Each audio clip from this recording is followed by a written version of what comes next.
নমস্কাৰ গ্ৰহণ কৰিব শ্ৰদ্ধাৰ দৰ্শকসকল। নিৰ্বাচনৰ দিন যিমানেই চমু চাপি আহি আছে সিমানেই প্ৰাৰ্থীসকলৰ উৎকণ্ঠা বৃদ্ধি পাই আছে আৰু দলীয় কৰ্মীসকলৰ মাজতো বহু ধৰণৰ প্ৰতিক্ৰিয়া উৎকণ্ঠা বৃদ্ধি পাই আছে আৰু বিভিন্ন ঠাইত বিভিন্ন ধৰণৰ বিভিন্ন সংগঠনৰ পৰা প্ৰতিক্ৰিয়াও আহি থকা দেখা গৈছে। যোৰহাট লোকসভা সমষ্টিৰ প্ৰাৰ্থী গৌৰৱ গগৈ আৰু তপন গগৈ এই দুইজনৰ মাজতেই হ'ব তুমুল যুঁজ আৰু দেখিবলৈ পোৱা গৈছে গৌৰৱ গগৈৰ জনপ্ৰিয়তা বাঢ়ি আছে যোৰহাটত।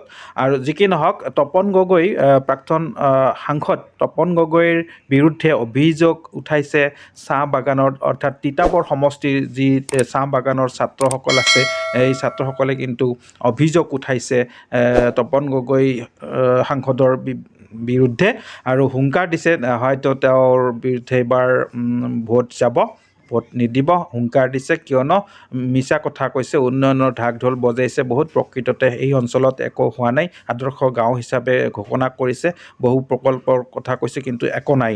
আহকচোন চাই লওঁ ভিডিঅ'টোত কেনেকুৱা প্ৰতিক্ৰিয়া প্ৰকাশ কৰিছে। বিগত 5 বছৰ দিনে সাংসদ হৈ থাকিলে যোৰহাট জিলা সমষ্টিত, গতিকে সমষ্টিটোত থাকি তেখেতে কয় যে বহুত বাগানত তেখেতে উন্নয়ন কৰিছে, বহুত বাগানত তেখেতলোকে এই বিজেপি চৰকাৰখনে বা তপন কুমাৰ গগৈ সাংসদে আহি বিভিন্ন ৰাস্তা পকীকৰণ কৰিছে আৰু আদৰ্শ গাঁৱৰ কথা কৈছে তেখেতলোকে যে আদৰ্শ গাঁৱত প্ৰত্যেকখন বাগানতে লাইব্ৰেৰী দিয়া হৈছে, ৰাস্তা পকীকৰণ কৰা হৈছে আৰু বিভিন্ন আঁচনি অভিলেখি দিয়া হৈছে।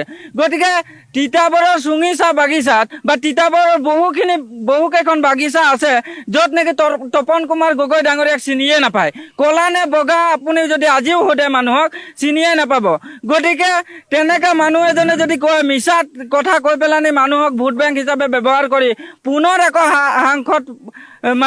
সাংসদ হৈ ভোট বিচাৰি আহে, তেতিয়াহ'লে ৰাইজে প্ৰত্যুত্তৰ দিবলৈ সাজু আছে এতিয়া বাগানত।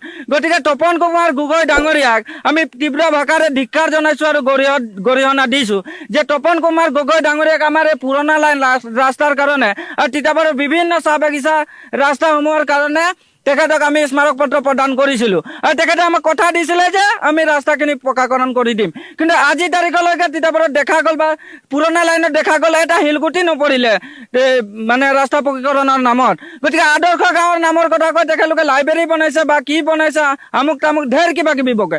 গতিকে আমাৰ মোহনাটিং গ্ৰাণ্ট আদৰ্শ গাঁৱৰ কথা কৈছোঁ মই, মোহনাটিং গ্ৰাণ্ট আদৰ্শ গাঁৱৰ এটা এলেকা হৈছে চুঙি বাগান। গতিকে চুঙি বাগানতো তেখেতলোকে এটা আদৰ্শ গাঁৱৰ নামত চিটিকনি এটা নপৰিলে, 1 টকা পইচা নিদিলে চুঙি বাগানত। এইটোৱে নেকি যে চাহ বাগিচাৰ মানুহখিনি অধ্যুষিত এলেকা আৰু চাহ বাগিচাৰ মানুহখিনি সদায় তলতে থাকক, সেইটোৱে নেকি বিজেপি চৰকাৰৰ কাম?